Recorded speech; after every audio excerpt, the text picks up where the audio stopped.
Panoorin nyo ito, Pinoy bagsak na unahan, akala ng mga Hapones tapos na, Japan nagulantang ng bumawi si Kabayan, bagsak ang kanilang champion.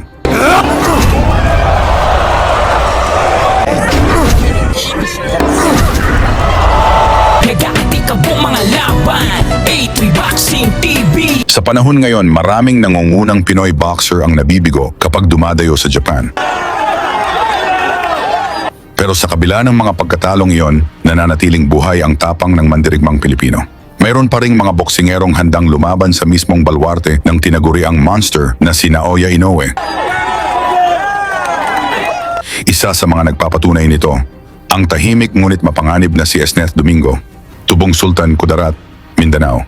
Nagmula sa angka ng matatapang na mandirigma at mas kilala sa bansag na hard hitter. Nakuha niya ang bansag na ito dahil sa bilis at bigat ng kanyang mga suntok. Dahil isang malinis na tama lamang ang kailangan niya para mabago ang takbo ng isang laban. Maaga pa lamang ay nahilig na si Domingo sa boxing. At isa sa mga gumabay sa kanya ay ang kanyang tiyuhin na si Michael Domingo. Isang veteranong kampeyon na nakapagtala ng 42 panalo sa kanyang profesional na karera. Sa ilalim ng kanyang paggabay, unti-unting nahubog si Esneth bilang isang disiplinado at mapanganib na mandirigma. Pero upang mas maintindihan natin kung gaano kabigat ang kamao ni Domingo, balikan natin ang isa sa pinakamalupit niyang laban sa Japan. Unang napansin ng mga Hapones ang pangalan ni Domingo nang pabagsakin niya ang itinuturing nilang future world champion na si Yukiya Imura. Pinatigil niya ang Hapones sa ika-6 na round sa Korakuen Hall sa Tokyo, Japan.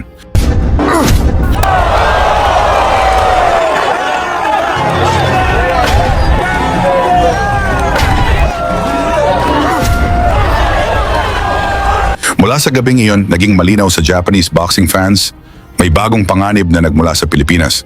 Matapos talunin si Imura, muling pinabalik sa Japan si Domingo. Sa pagkakataong ito, itinapat siya sa isa na namang pambato ng mga Hapones, si Kosuke Tomioka, isang mabilis at agresibong knockout artist na kayang tapusin ang laban anumang oras. 左が本当モーションが小さいんですよね。 Sa mata ng maraming Japanese boxing fans, si Tomioka ang siguradong mananalo. Para sa kanila, sapat ang kanyang bilis at lakas upang pigilan ang pag-arangkada ng Pinoy. Pero nang dumating ang gabi ng kanilang paghaharap, nagkamali silang lahat. Pagbukas pa lamang ng unang round, wala nang mahabang pakiramdaman. Agad nagbanggaan ang dalawang mandirigma. Suot ni Domingo ang berdeng trunks, habang dilaw naman ang suot ni Tomioka. わかります。やっぱり効かないです。いくら3センチなんですよ。はい、距離が。それをずらすことができるだけでいいので、できてると思いますよ。今のところね。ね、ずらして自分のパンチ。ちゃんとバックステップしてね。探るようにしてますね、この辺り。グローブの位置をいろいろ変えてきます。富岡はここ。 Maagang naging agresibo ang Hapones. Sunod-sunod na kombinasyon ang pinakawalan niya laban sa ating kababayan. Ilang malilinis na suntok ang tumama kay Domingo. Halatang naalog ang Pinoy, pero hindi siya umatras. Hindi siya natakot. Sa halip, sinagot niya ang bawat suntok ng Hapones. 探るようにしてますね、この辺り。フェイント。グローブの位置をいろいろ変えてきます。富岡はここまで6勝5つの KO 勝ち。両中央さらに左。一気に火をつけましたね。そうですね。これはいいですね。外からどっちなんですよ。多分きっとここから先は取れるかもしれない。みんなが攻めてくるから。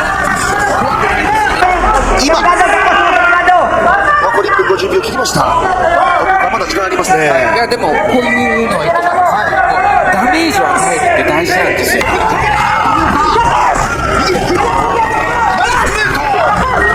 クリンチもさせない。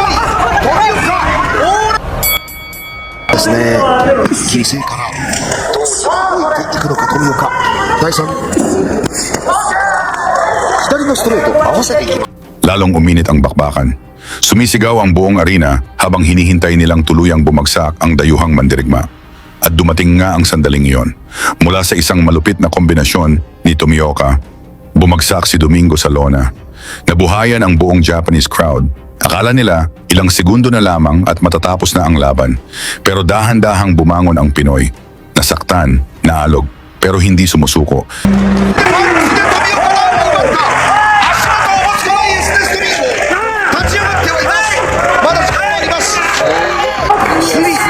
Naamoy ni Tomioka ang pagkakataong tapusin ang laban. Kaya agad niyang sinugod si Domingo.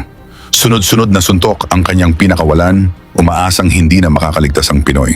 Pero doon siya nagkamali. 力アッパーも降りますといきます富岡いいドジャンプ右ストレートドミンゴ飛びましたいやこれスリルが度合いという点でバレンタインさんまた上がってきましたね上がりましたね。やばいね。でも富岡がすごい。本当です。 Nakakita ng maliit na pagkakataon si Domingo. At sa isang iglap, nagpakakawala siya ng napakabilis na counterpunch. Malinis ang tama, biglang bumagsak si Tomioka sa lona. Natahimik ang buong arena. Mula sa pagiging malapit ng matalo, isang suntok lamang ang kinailangan ni Domingo upang baliktarin ang laban. 自分の距離をキープしながら打ち合って。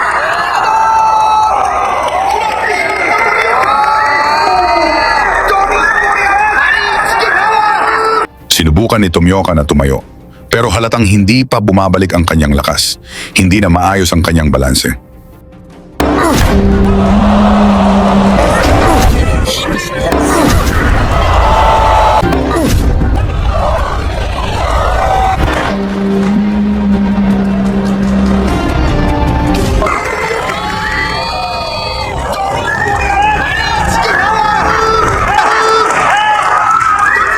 At nang makita ng referee ang kanyang kalagayan, agad nitong itinigil ang laban. Panalo si Esnet Domingo, isang matinding knockout sa ika-4 na round sa mismong teritoryo ng kalaban.